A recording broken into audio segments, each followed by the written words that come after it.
like this dude's saying, I don't like when I'm not in control. So, for instance, you show up at the airport, you have a flight, and there's a long line at TSA, and it's going to take forever, and the clock is ticking.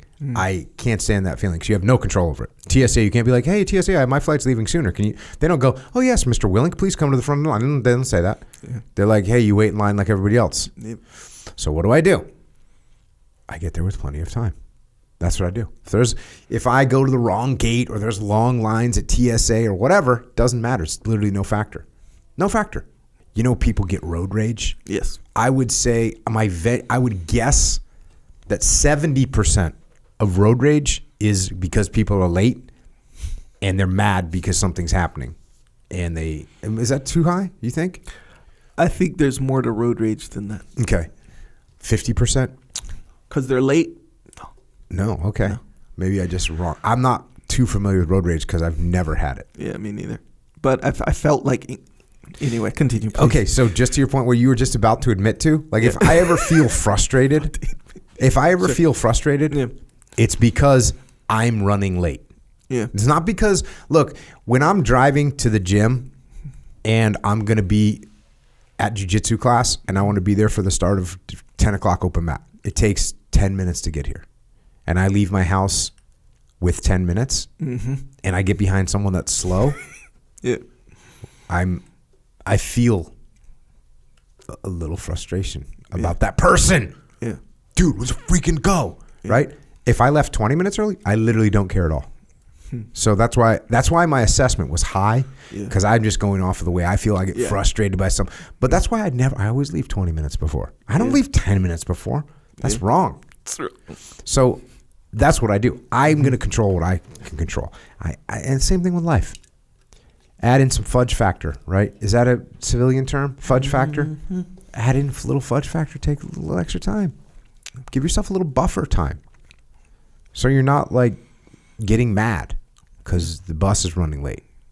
Just be like, oh, cool. Luckily, I have an extra few minutes. So no factor. You drop something and it breaks. Well, now you have an opportunity to practice some detachment.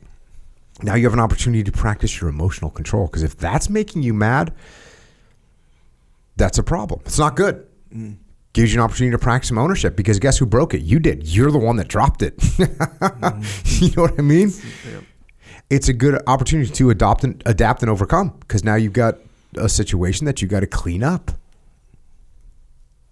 So I think it sounds like you need some detachment in your life. Maybe you need a little extra prior planning in your life.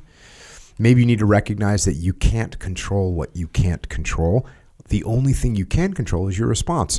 And the type of human being that you should be aspiring towards is someone that when the glass drops and breaks, you go, I'm going to grab a broom and I'm going to sweep this up. You don't yell, you don't scream, you don't get mad at the freaking at the drawer that you hit your elbow on, and that's why you drop the glass, right? Because people get mad at that freaking drawer. Yeah. You know what I'm saying? Yes, I do. You're not mature when you do that. So how you respond to things in the world is reflective of what's going on in your brain. And if what's going on in your brain is anger and frustration and pent up failure, then that's what's going to come out.